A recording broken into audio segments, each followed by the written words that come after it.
الرحمن الرحیم اللہ کے نام سے جو بڑا مہربان نہایت رحم والا ہے۔ سورہ مریم کاف ہا یا عین صاد۔ ذکر ہے اس رحمت کا جو تیرے رب نے اپنے بندے زکریا پر کی تھی، جبکہ اس نے اپنے رب کو چپکے چپکے پکارا۔ اس نے عرض کیا، اے پروردگار، میری ہڈیاں تک گھل گئی ہیں اور سر بڑھاپے سے شعلہ زن ہے۔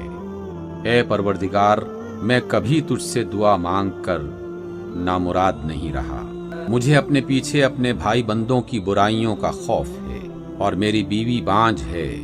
تو مجھے اپنے فضل خاص سے ایک وارث عطا کر دے جو میرا بھی وارث ہو اور آل یعقوب کی میراث بھی پائے، اور اے پروردگار اس کو ایک پسندیدہ انسان بنا۔ اے زکریا، ہم تجھے ایک لڑکے کی بشارت دیتے ہیں جس کا نام یحییٰ ہوگا۔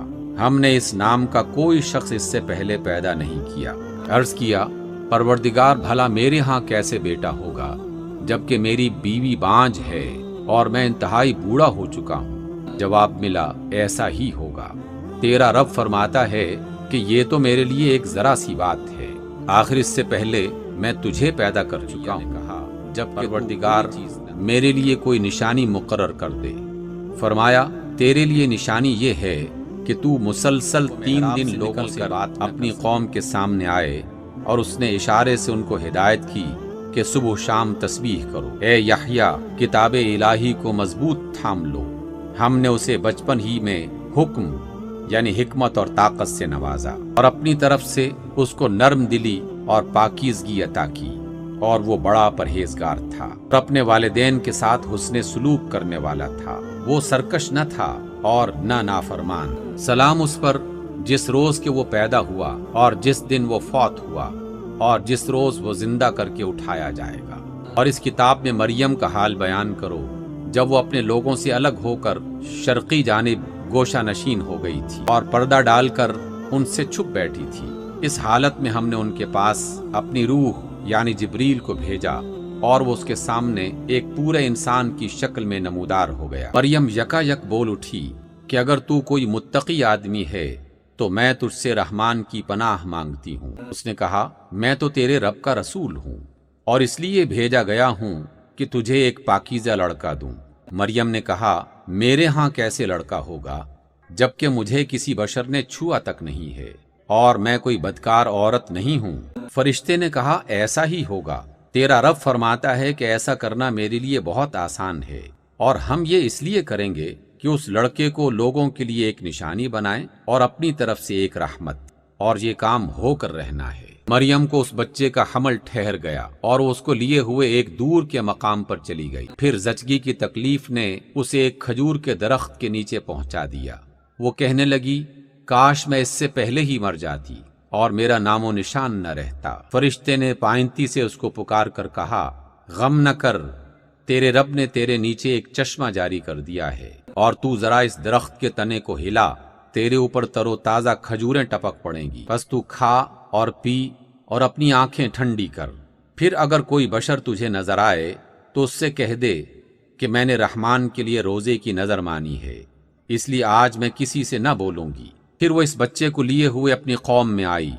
لوگ کہنے لگے، اے مریم، یہ تو نے بڑا گناہ کر ڈالا۔ اے ہارون کی بہن، نہ تیرا باپ کوئی برا آدمی تھا اور نہ تیری ماں ہی کوئی بدکار عورت تھی۔ مریم نے بچے کی طرف اشارہ کر دیا۔ لوگوں نے کہا کہ ہم اس سے کیا بات کریں گے جو گہوارے میں پڑا ہوا ایک بچہ ہے۔ اس بچے نے کہا، میں اللہ کا بندہ ہوں، اس نے مجھے کتاب دی اور نبی بنایا اور مجھے بابرکت کیا جہاں بھی میں رہوں، اور نماز اور زکوٰۃ کی پابندی کا حکم دیا جب تک میں زندہ رہوں، اور اپنی والدہ کا حق ادا کرنے والا بنایا، اور مجھے سخت مزاج اور بد نصیب نہیں بنایا۔ سلام ہے مجھے جب میں پیدا ہوا اور جب میں مروں اور جب زندہ کر کے اٹھایا جاؤں گا۔ یہ ہیں عیسیٰ ابن مریم، اور یہ ہے ان کے بارے میں وہ سچی بات جس میں لوگ شک کر رہے ہیں۔ اللہ کا یہ کام نہیں ہے کہ وہ کسی کو بیٹا بنائے، وہ پاک ذات ہے۔ وہ جب کسی بات کا فیصلہ کرتا ہے تو کہتا ہے کہ ہو جا، اور بس وہ ہو جاتی ہے۔ اور عیسیٰ علیہ السلام نے کہا تھا کہ بے شک اللہ میرا رب بھی ہے اور تمہارا رب بھی، بس تم اس کی بندگی کرو، یہی سیدھی راہ ہے۔ مگر پھر مختلف گروہ باہم اختلاف کرنے لگے۔ جب وہ ایک بڑا دن دیکھیں گے، اس روز تو ان کے کان بھی خوب سن رہے ہوں گے اور ان کی آنکھیں بھی خوب دیکھتی ہوں گی، جس روز وہ ہمارے پاس آئیں گے۔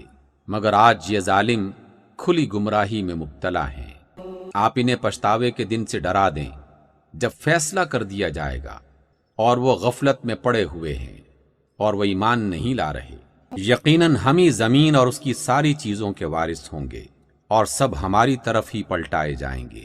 اور اس کتاب میں ابراہیم کا قصہ بیان کریں، بے شک وہ ایک سچائی پر قائم رہنے والے انسان اور ایک نبی تھے۔ انہیں ذرا اس موقع کی یاد دلا دیں جب انہوں نے اپنے باپ سے کہا، ابا جان آپ کیوں ان چیزوں کی عبادت کرتے ہیں جو نہ سنتی ہیں نہ دیکھتی ہیں اور نہ آپ کا کوئی کام بنا سکتی ہیں؟ ابا جان میرے پاس ایک ایسا علم آیا ہے جو آپ کے پاس نہیں آیا، آپ میرے پیچھے چلیں، میں آپ کو سیدھا راستہ بتاؤں گا۔ ابا جان آپ شیطان کی بندگی نہ کریں، شیطان تو رحمان کا نافرمان ہے۔ ابا جان مجھے ڈر ہے کہ کہیں آپ رحمان کے عذاب میں مبتلا نہ ہو جائیں اور شیطان کے ساتھی بن کے نہ رہ جائیں۔ آپ نے کہا، ابراہیم کیا تو میرے معبودوں سے پھر گیا ہے؟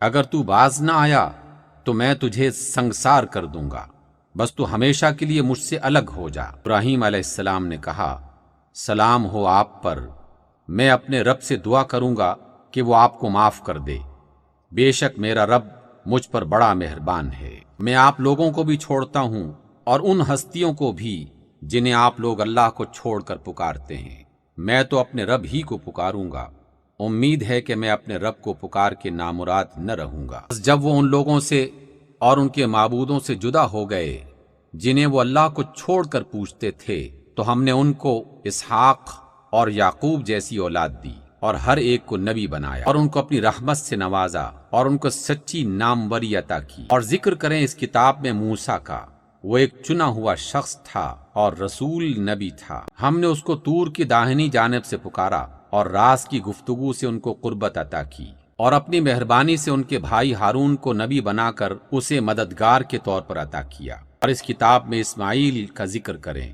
وہ وعدے کا سچا تھا اور رسول نبی تھا۔ وہ اپنے گھر والوں کو نماز اور زکوٰۃ کا حکم دیتا تھا اور اپنے رب کے نزدیک ایک پسندیدہ انسان تھا۔ اور اس کتاب میں ادریس کا ذکر کریں، وہ ایک سچائی پر قائم رہنے والا انسان اور ایک نبی تھا، اور اسے ہم نے بلند مقام پر اٹھایا تھا۔ یہ وہ پیغمبر ہیں جن پر اللہ نے انعام فرمایا آدم کی اولاد سے اور ان لوگوں کی نسل سے جنہیں ہم نے نوح کے ساتھ کشتی پر سوار کیا تھا، اور ابراہیم کی نسل سے اور اسرائیل کی نسل سے، اور یہ ان لوگوں میں سے تھے جن کو ہم نے ہدایت بخشی اور برگزیدہ کیا۔ ان کا حال یہ تھا کہ جب رحمان کی آیات ان کو سنائی جاتی تو روتے ہوئے سجدے میں گر جاتے تھے۔ پھر ان کے بعد وہ ناخلف لوگ ان کے جانشین ہوئے جنہوں نے نماز کو ضائع کیا اور خواہشات نفس کی پیروی کی، بس قریب ہے کہ وہ گمراہی کے انجام سے دوچار ہوں۔ البتہ جو توبہ کر لیں اور ایمان لے آئیں اور اچھے عمل کرنے لگیں، وہ جنت میں داخل ہوں گے اور ان پر ذرہ برابر ظلم نہ ہوگا۔ ان کے لیے ہمیشہ رہنے والی جنتیں ہیں جن کا رحمان نے اپنے بندوں سے غیب سے وعدہ کر رکھا ہے، اور یقیناً یہ وعدہ پورا ہو کر رہنا ہے۔ ہاں وہ کوئی بےہودہ بات نہ سنیں گے، یعنی جو کچھ بھی سنیں گے ٹھیک ہی سنیں گے، اور ان کا رزق انہیں مسلسل صبح و شام ملتا رہے گا۔ یہ ہے وہ جنت جس کا وارث ہم اپنے بندوں میں سے اس کو بنائیں گے جو پرہیزگار رہا ہے۔ اے محمد صلی اللہ علیہ وسلم، ہم آپ کے رب کے حکم کے بغیر نہیں اترا کرتے۔ جو کچھ ہمارے آگے ہے اور جو کچھ پیچھے ہے اور جو کچھ اس کے درمیان ہے، ہر چیز کا مالک وہی ہے، اور آپ کا رب بھولنے والا نہیں ہے۔ وہ رب ہے آسمانوں کا اور زمین کا اور ان ساری چیزوں کا جو آسمان و زمین کے درمیان ہیں، پس تم اس کی بندگی کرو اور اسی کی بندگی پر ثابت قدم رہو۔ کیا ہے کوئی ہستی تمہارے علم میں اس کی ہم پایا؟ انسان کہتا ہے، کیا واقعی جب میں مر چکوں گا تو پھر زندہ کر کے نکال لایا جاؤں گا؟ کیا انسان کو یاد نہیں آتا؟ کیا ہم پہلے اس کو پیدا کر چکے ہیں؟ جبکہ وہ کچھ بھی نہ تھا۔ تیرے رب کی قسم، ہم ضرور ان سب کو اور ان کے ساتھ شیاطین کو بھی گھیر لائیں گے، پھر جہنم کے گرد لا کر انہیں گھٹنوں کے بل گرا دیں گے، پھر ہر گروہ میں سے ہر اس شخص کو چھانٹ لیں گے جو رحمان کے مقابلے میں زیادہ سرکش بنا ہوا تھا۔ یہ ہم جانتے ہیں کہ ان میں سے کون سب سے بڑھ کر جہنم میں جھونکے جانے کا مستحق ہے۔ تم میں سے کوئی ایسا نہیں ہے جو جہنم پر وارد نہ ہو، یعنی اس کے سامنے نہ آئے۔ یہ تو ایک طے شدہ بات ہے جسے پورا کرنا تیرے رب کا حتمی فیصلہ ہے۔ پھر ہم ان لوگوں کو بچا لیں گے جو دنیا میں متقی تھے، اور ظالموں کو اسی میں گرا ہوا چھوڑ دیں گے۔ ان لوگوں کو جب ہماری کھلی کھلی آیات سنائی جاتی ہیں تو انکار کرنے والے ایمان والوں سے کہتے ہیں، بتاؤ ہم دونوں گروہوں میں سے کون بہتر حالت میں ہے اور کس کی مجلسیں زیادہ شاندار ہیں؟ حالانکہ ان سے پہلے ہم کتنی ہی ایسی قوموں کو ہلاک کر چکے ہیں جو ان سے زیادہ سر و سامان رکھتی تھیں اور ظاہری شان و شوکت میں ان سے بڑی ہوئی تھیں۔ ان سے کہو، جو شخص گمراہی میں مبتلا ہوتا ہے اسے رحمان ڈھیل دیا کرتا ہے، یہاں تک کہ جب ایسے لوگ وہ چیز دیکھ لیتے ہیں جس کا ان سے وعدہ کیا گیا ہے، خواہ وہ عذاب الہی ہو یا قیامت کی گھڑی، تب انہیں معلوم ہو جائے گا کہ کس کا حال خراب ہے اور کس کا جتھا کمزور۔ اس کے برعکس جو لوگ سیدھی راہ اختیار کرتے ہیں، اللہ ان کو ہدایت میں ترقی عطا فرماتا ہے، اور باقی رہ جانے والی نیکیاں ہی تیرے رب کے نزدیک جزا اور انجام کے اعتبار سے بہتر ہیں۔ پھر تو نے دیکھا اس شخص کو جو ہماری آیات کو ماننے سے انکار کرتا ہے اور کہتا ہے کہ میں تو مال اور اولاد سے نوازا ہی جاتا رہوں گا؟ کیا اسے غیب کا پتہ چل گیا ہے یا اس نے رحمان سے کوئی عہد لے رکھا ہے؟ ہرگز نہیں، جو کچھ یہ کہتا ہے اسے ہم لکھ لیں گے اور اس کے لیے سزا میں اور زیادہ اضافہ کریں گے۔ جس سر و سامان اور لاؤ لشکر کا یہ ذکر کر رہا ہے وہ سب ہمارے پاس رہ جائے گا اور یہ اکیلا ہمارے سامنے حاضر ہوگا۔ لوگوں نے اللہ کو چھوڑ کر اپنے کچھ الہ بنا رکھے ہیں تاکہ وہ ان کے پشت پناہ ہوں۔ ہرگز نہیں، وہ سب ان کی عبادت کا انکار کریں گے اور الٹے ان کے مخالف بن جائیں گے۔ کیا تم دیکھتے نہیں ہو کہ ہم نے ان منکرین حق پر شیاطین چھوڑ رکھے ہیں جو انہیں خوب خوب اکساتے ہیں، یعنی حق کی مخالفت میں اکساتے ہیں۔ اچھا تو اب ان پر عذاب کے لیے جلدی نہ کریں، ہم ان کے دن گن رہے ہیں۔ وہ دن آنے والا ہے جب متقی لوگوں کو ہم مہمان وفد کی طرح رحمان کے حضور پیش کو پیاسے جانوروں کی طرح جہنم کی طرف ہانک کر لے جائیں گے۔ اس وقت لوگ سفارش لانے پر قادر نہ ہوں گے سوائے اس کے جس نے رحمان کی طرف سے پروانہ حاصل کر لیا ہو۔ وہ کہتے ہیں کہ رحمان نے کسی کو بیٹا بنایا ہے۔